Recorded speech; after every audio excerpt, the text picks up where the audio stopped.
¿Puede usted comenzar, por favor? Buenos días, muchas gracias por permitirme conversar con ustedes nuevamente. Voy a poner mi charla, no sé si la están viendo ustedes. Sí, la estamos viendo. Ya, perfecto. Entonces vamos a hablar. La que habla tiene ya 30 años de pediatra y va a hablar un poco de la experiencia que he tenido sobre el tema. ¿Cómo debemos alimentar a nuestros niños? Ya los días anteriores han reforzado que lo más importante para nuestros niños es la leche materna. Así que cuando empezamos la alimentación complementaria a los 6 meses, ya no hay lactancia. Además de la leche materna, es que empezamos con los alimentos sólidos, pero es muy importante recordar esto de que no vamos a suprimir la leche materna. Es más, la que habla para recibirse de pediatra hizo una tesis muy interesante que quiero compartirla con ustedes, pero ya no les traje el artículo porque es muy viejito. Pero ¿qué investigué? Que hay una simbiosis natural entre la madre y su bebé prematuro, que le aporta justo lo que necesita para que el niño alcance el peso correspondiente y se nivele con los niños a pocos meses después, como corresponde a los niños que nacieron a término. Por eso me preocupó un poco y quise intervenir ayer cuando dijeron hay un niño prematuro, hay que fortificar, hay que darle una fórmula para prematuros. Mi experiencia es que yo no he necesitado. Es muy importante más bien estimular que la mamita esté muy bien hidratada, consuma alimentos saludables, se alimente muy bien, porque a veces dice la mamá, no, mira, estoy muy gorda, mejor no ceno o mejor no como. Y no, ella necesita alimentarse de manera adecuada, incluso hacer siestas en el día cuando el niño duerma para que no baje la producción de leche, y a veces incluso cuando el bebé es pequeñito y se cansa en succionar, es importante tener un extractor de leche y darle la propia leche de la mamá, pero en biberón, obviamente con todos los cuidados de higiene. Entonces es muy importante definir qué es la alimentación complementaria. Es una etapa de transición donde vamos a introducir progresivamente los alimentos para que alrededor de los 10, 11 meses ya se le introduzca a la dieta familiar, pero obviamente conversando con la familia que sea una dieta saludable, como ya bien lo ha explicado la licenciada que me antecedió, pero sin descontinuar la leche materna. Entonces hay que ver que este niñito, no podemos ser muy pragmáticos en dar una fórmula igualito para todos. Cada niño es diferente, hay que ver si nació prematuro, con qué peso nació, y estarle aportando lo necesario para que gane el peso como corresponde. Esto ya lo han revisado muy bien el día de ayer, los requerimientos nutricionales, la cantidad de kilocalorías que debe consumir de 6 a 8 meses, de 9 a 12, de 13 a 18 meses, hasta los 2 años, ¿no? Ya la mayoría de pediatras conocemos esto muy bien, la densidad energética de la comida, como bien lo he explicado en los días anteriores. Entonces, lactancia materna exclusiva, recibir los primeros 6 meses.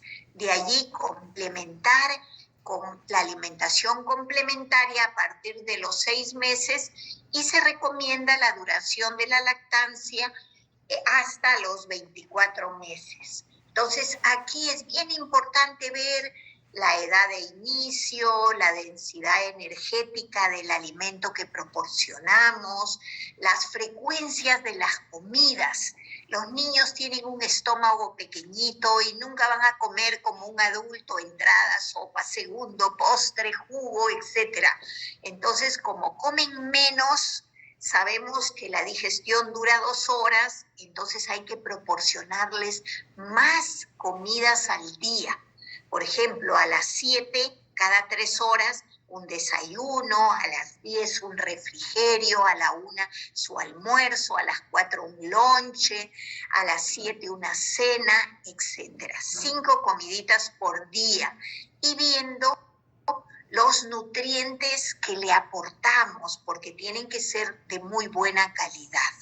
Hay que ver que el niño al inicio tiene neofobia, todo lo que es un sabor diferente a su leche materna, como que le cuesta un poquito recibir, aceptar, pero lo vamos acostumbrando, aportándole los sabores, no cambiándole la comida mañana, tarde y noche, sino cada 2 o 3 días, acostumbrándolo a los sabores. Hay que tener muchísimo cuidado con la higiene para evitar contaminación con bacterias, hongos, ver si realmente tenemos agua potable. Todos los alimentos, como ya muy bien se explicó, no deben tener aditivos, o sea, exceso de sal, de azúcar, de grasas saturadas o grasas trans, de preferencia no transgénicos, que no tengan residuo de agroquímicos. Si podemos comprar alimentos orgánicos, mejor, ¿ya? Y también ver las carnes, que ahora hay una crianza intensiva donde para ganar plata más rápido dan una cantidad enorme de hormonas y antibióticos, que eso están recibiendo nuestros niños y todos nosotros, ¿no? Con serios impactos a la salud. Entonces, como les explicaba, al niñito hay que prepararle 5 comiditas al día con una densidad energética importante, porque a veces se dice, voy a hacer una sopita y le doy el agua del caldito. Eso no lo alimenta nada. Tenemos que ver la densidad energética. El niño empieza a comer más o menos 3/4 de taza y al cabo de un mes o un poquito más ya puede consumir hasta el contenido de toda una tacita, pero esto es progresivo. Y vigilando qué es lo que preparo en cada una de esas comiditas, tanto de calorías, macro y micronutrientes. Entonces, esto es lo que les explicaba, ¿no? Si yo preparo una sopa y le doy solo el caldito, no le estoy aportando las kilocalorías que el niño necesita para ganar peso. Y vemos por qué no dar, porque antes, yo que soy más viejita que muchos de los que participan, nos decían, no, hay que empezar la alimentación complementaria a los 3 meses. ¿Por qué no? Si el niño ya come. No, tenemos mucho más riesgo de infecciones porque durante el primer año el niño recién está formando su sistema inmunológico y no se defiende tan bien cuando es tan pequeñito. Hay posibilidad de reducir tomas de la leche materna y eso no es bueno porque ya hemos hablado, como expliqué en mi charla anterior, es muy importante la leche materna por sus macro y micronutrientes y porque ayuda a formar el microbioma intestinal, que ayuda muchísimo a la formación y defensa de nuestro sistema inmunológico, ¿no? Cuando un niño es muy pequeñito, no tiene todas las enzimas para digerir los alimentos que le proporcionamos y entonces le creamos serios problemas para digerir lo que le damos. Vamos a provocar alergias alimentarias y el niño tampoco no tiene muy maduro su centro regulador de la saciedad y vamos a ver niñitos obesos porque abren la boquita y reciben hasta vomitar. En cambio, un niñito ya de 6 meses abre la boca, acerca su carita, consume y cuando está lleno cierra la boca y voltea la cabeza. Él te dice, ya estoy lleno, ya no puedo recibir más cantidad de alimentos.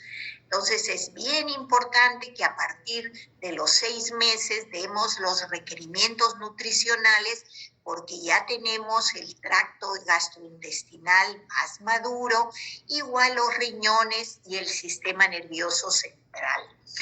Aquí hay que tener en cuenta el sabor del alimento que estamos preparando.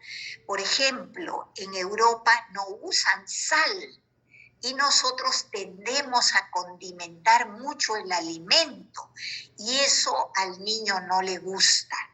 ¿Ya? Hay que ver la textura y la viscosidad, ver que no darle alimento a cada rato, sino dar esos espacios de 3 horas para que el niño haya digerido el alimento anterior y nos reciba el nuevo alimento con ganas. ¿Ya? Y es bien importante ver que la variedad y el nuevo sabor al niño le cuesta acostumbrarse. Así que tener un poquito de paciencia y hay niños, inclusive adultos, que les cuesta probar un sabor nuevo, ¿no? Por ejemplo, a veces dicen, hay que ir a comer esta comida hindú, esta comida japonesa, y algunos recordamos la comida de nuestra mamá, de nuestra familia, y nos cuesta probar lo que es nuevo. A los niños muchísimo más, así que tenemos que tener paciencia, ¿no? Entonces hay que ver que a los 6 meses, además de su leche materna, que es importante explicarle, la va a recibir como desayuno, como lonche y al dormir, y a media mañana hay que prepararle un refrigerio, su almuerzo y su cena. Preparar una papilla con carbohidratos que bien preparados, de buena calidad, maduros, de preferencia orgánicos, poner una verdurita a la vez y cambiarla cada 3 días hasta que el niño se acostumbre al sabor. En frutas, sí, Perú tiene una maravillosa variedad. Hay que irlos acostumbrando, ¿no? Por ejemplo, el plátano de seda tiene mucha grasa, mejor el de isla, ver qué fruta es más suave para el niño, que tenga menos compuestos que sean difíciles para digerir, porque son los primeros alimentos que va incorporando. Ya antes se decía, hay que incorporar margarina antes que mantequilla, y yo qué cuidados tengo yo de que las margarinas a veces forman más fácilmente grasas trans, y ya sabemos todos los impactos a la salud en todos nuestros vasos que pueden producir las grasas trans o los aceites, ¿no? Reutilizados. Es importante explicarle a la mamá qué debe incorporar y en qué cantidades. Y, como les decía, muchísimo cuidado con la sal, o no colocarle, o colocar muy poquito, y también tener mucho cuidado porque ahora existe una moda que es peligrosa de que la sal contenga flúor. Y ya se ha demostrado desde el 2015 que es muy tóxica, especialmente neurotóxica. Así que buscar sal que no contenga flúor. Hay que ver que de 3 a 4 meses, como les explicaba, el niño ya tiene el control de la cabecita y el movimiento de los ojos para anticiparse a ver la cuchara.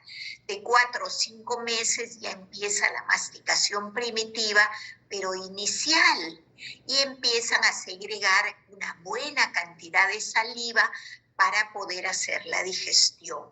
Y recién entre los 5 o 6 meses, recién el niño es capaz de masticar adecuadamente e indicar si tiene hambre, si desea comer o si ya está satisfecho.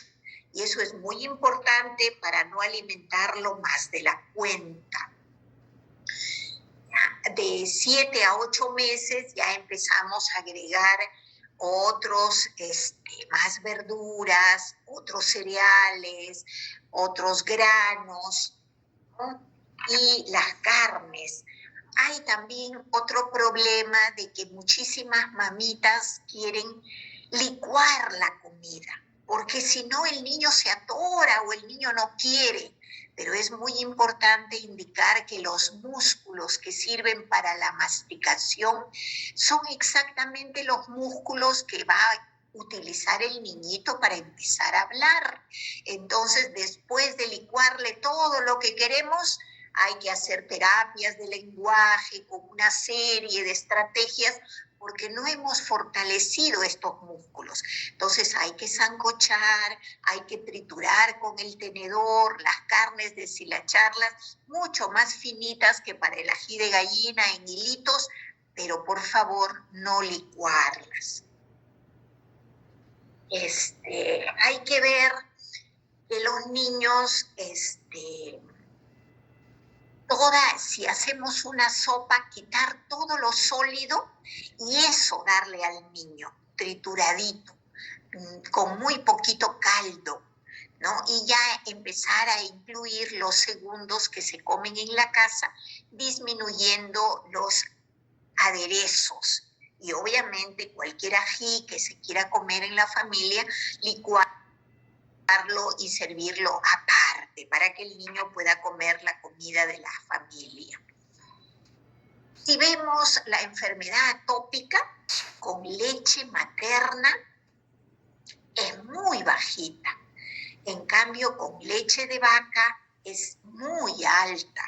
Y entonces eso hay que ver porque muchas veces dice la mamá, no produzco mucha leche, entonces le estoy fortificando con esta fórmula.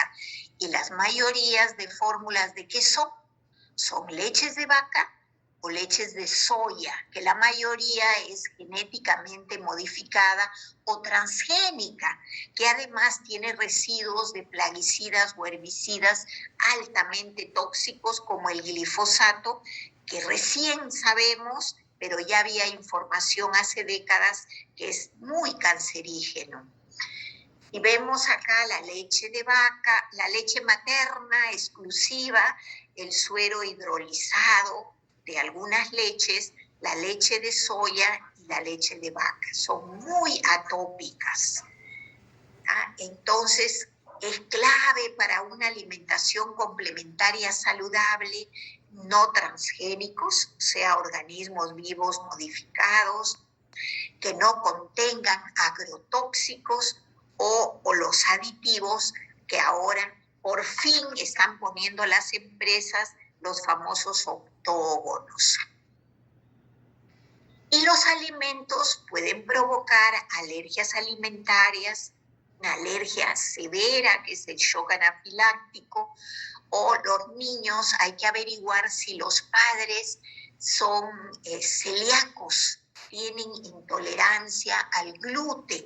Entonces habría que ver la carga genética y ver cómo han sido ellos de niños. Si han sido muy alérgicos, a veces esos temas se repiten.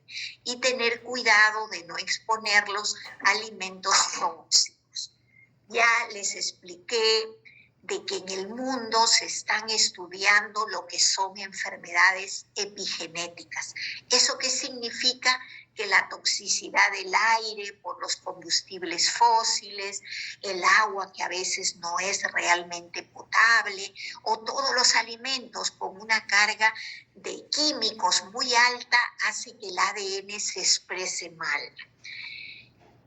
¿Cuáles son los alimentos que son muy alergénicos? La leche de vaca, especialmente los huevos, si son alimentados estos pollos con hormonas y les dan antibióticos, el maní, el trigo, ¿no? Y recordarles lo que promovía Soledad Barruti. Ella es una periodista e investigadora argentina que decía, no puede ser que ahora no nos den verdaderos alimentos. Nosotros debemos comer verdaderos alimentos, no comer mentiras. Y si uno va a un supermarket, uno lee la etiqueta, ve una cantidad de químicos impresionante, que ya no sabe si eso es alimento o qué cosa es. Y yo tengo una enorme preocupación por los programas sociales. No puede ser que a nuestros niños le den leche que no es leche, o enlatados con gusanos, con anisakis que los traen de la China, teniendo productos hidrobiológicos maravillosos en el país. Por ejemplo, acá a la derecha, ¿qué tienen? Eso reparten o repartían, no sé si lo seguirán haciendo, en Caliwarma. Fíjense, tortilla de huevo, un polvo blanco. Y así pueden ver en todos los empaques, todos son productos altamente procesados, cuando deberíamos ofrecer a nuestros niños los alimentos lo más natural posible. Entonces, si vemos los requisitos de un alimento para los niños y niñas, deben tener la densidad calórica adecuada, un perfil de macro y micronutrientes lo más correcto posible, proteínas de alto valor biológico, ¿no? Por ejemplo, nosotros copiamos mucho la propaganda occidental. No comemos quinoa, kiwicha, menestras. Comemos en Perú cantidad de arroz mañana, tarde y noche. ¿Qué les tengo que advertir? Ojo, al arroz en costa, sierra y selva le ponen glifosato, una cantidad enorme. Así que debemos consumir menos o comprarlo orgánico por los riesgos de producirnos cáncer. Hay que ver la carga renal de solutos, evitar el procesamiento industrial, porque nos dicen, este producto está fortalecido con estas vitaminas, estos elementos químicos. Casi no se absorbe de los productos industriales. Es mejor del alimento natural, ver cómo es que se producen, porque a veces guardan en la refrigeradora y van descongelando y le van dando al niño alimentos guardados por semanas. Hay que ver que en la refrigeradora hay bacterias. Entonces, al querer administrar, no solo tenemos que descongelar, tenemos que dar un hervido y evitar todo lo que les he contado de los plaguicidas y metales pesados. Entonces, para un niñito es muy importante la alimentación saludable, como bien nos han explicado los 2 primeros días de este Congreso Internacional, desde el útero. ¿Qué cosa come la mamá? ¿Está comiendo saludable o come pura chatarra, puro delivery, pura gaseosa?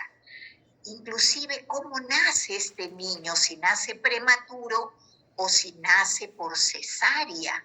No estamos fortificando su microbioma intestinal. Entonces es un niñito que se va a enfermar muchísimo. ¿Y por qué? Porque no ha formado bien sus bacterias benéficas intestinales. Entonces encima rematamos, si este niño que nace prematuro y por cesárea le damos fórmulas es muy importante la lactancia materna y la primera alimentación del niño, que es la alimentación complementaria.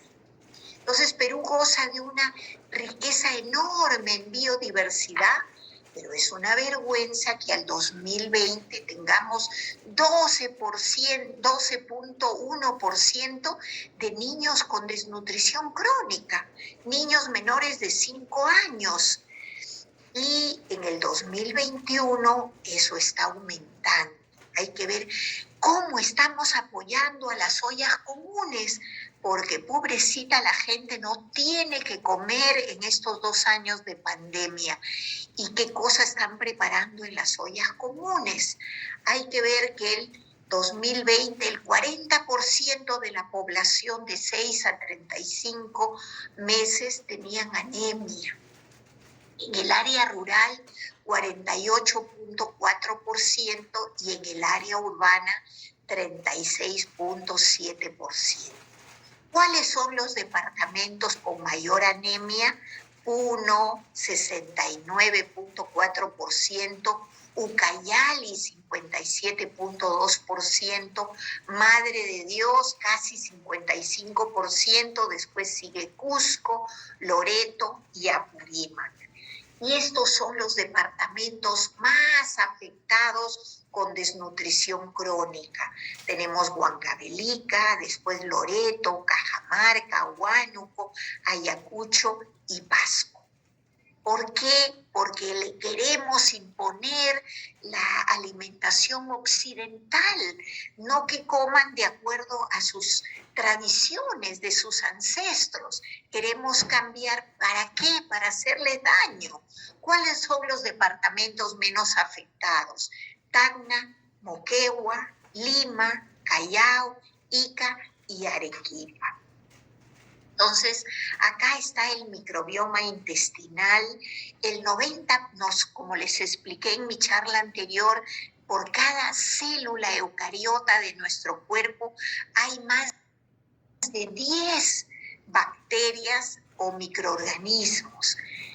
Y hay que recordar qué cosa decía Charles Darwin, este inglés, autor del origen de las especies. La teoría evolucionista de Charles Darwin surgió en Inglaterra en el siglo XIX. El que decía, la evolución es producto de una selección natural a través de una competencia feroz entre las especies, donde solo sobrevive el más capaz, el más apto. Pero este es un pensamiento que sobrevive en nuestra democracia, aprendido de Occidente, que hay que ser egoísta, nada solidario. Estos cholos de la sierra, de la selva, hay que ser tremendamente egoístas. Y no, fíjense ustedes que una bióloga de Estados Unidos, Lynn Margulis, escribió, investigó sobre la teoría del origen de las células complejas. Ella ya falleció en 1960, pero tardó mucho hasta el 2011 en que su teoría fuera aceptada, fuera aprobada. ¿Qué decía Margulis? Que la cooperación es el origen de los saltos evolutivos de las células primitivas. O sea, no se hubiera podido formar ninguna célula eucariota si las células primitivas no hubieran ayudado. Y eso continúa hasta la fecha.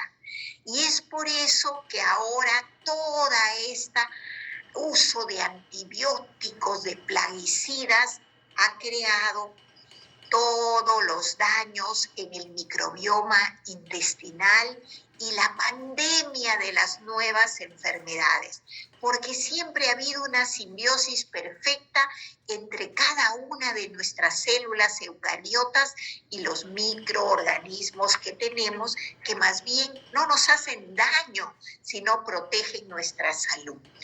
Entonces, cuando expresamos mal nuestro ADN por esta toxicidad ambiental, donde está incluida la dieta que recibimos y provocamos un impacto negativo sobre el microbioma intestinal, ¿qué vemos los pediatras? Una pandemia de hiperactividad, problemas de atención, problemas de aprendizaje, muchísimos niños con autismo, y que vemos en los jóvenes que empiezan a tener infertilidad o se casan y a los 30 años ya tienen abortos espontáneos, niños con malformaciones, o los jóvenes con síndrome del intestino irritable, síndrome de fatiga crónica, fibromialgia, trastornos bipolares.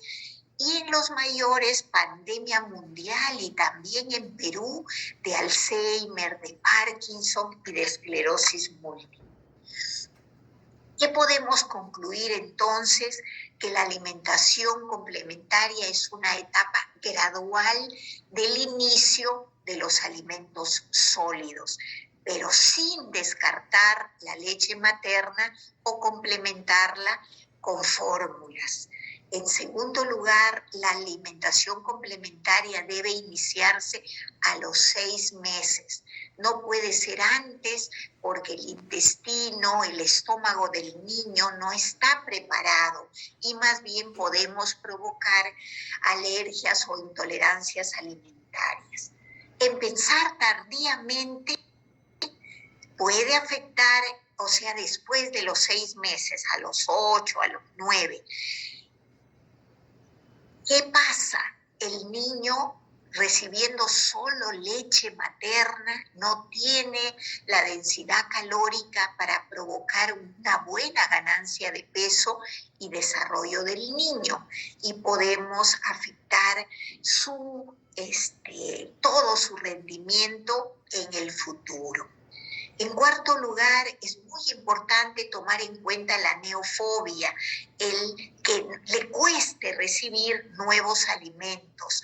Por eso debemos tener cuidado en la incorporación de estos nuevos sabores y hacerlo de forma progresiva y cada vez un alimento nuevo. Y finalmente, como ya todos hemos afirmado en este importante Congreso Internacional, es importante comer alimentos naturales, saludables, orgánicos, para evitar la acumulación en el cuerpo desde pequeñitos de los aditivos, de la sal, el azúcar, la grasa, los agrotóxicos, los metales pesados, etcétera, etcétera. Muchas gracias por su amable atención.